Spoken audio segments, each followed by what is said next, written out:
Vote দিলেন কোচবিহার জেলার দিনহাটা তৃণমূল প্রার্থী উদয়ন গুহ। 2026 পশ্চিমবঙ্গ বিধানসভা নির্বাচনের প্রথম দফায় দিনহাটার বুথে নিজের ভোট দিলেন উত্তরবঙ্গ উন্নয়ন মন্ত্রী তথা তৃণমূল প্রার্থী উদয়ন গুহ।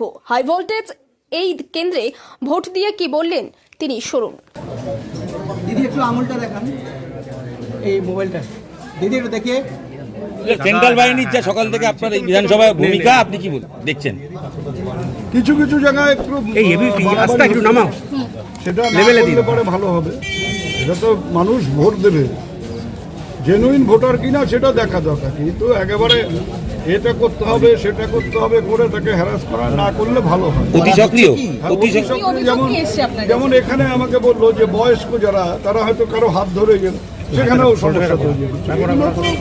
মানবিকতার ব্যাপার। ভোট কর্মীরা ঠিকঠাক কাজ করছেন, ভোট কর্মীরা সব জায়গায় এখানে কোনো তো কমপ্লেন নেই। এক জায়গায় একটা কমপ্লেন পেয়েছি ভ্যাটাগুড়িতে। যদি এখনও আমাদের খবরের দর্পণ চ্যানেলটি সাবস্ক্রাইব না করে থাকেন তাহলে এখনই সাবস্ক্রাইব করুন, সঙ্গে বেল বাটনটি ক্লিক করুন আর পেয়ে যান সব খবরের দ্রুত ভিডিও আপডেট।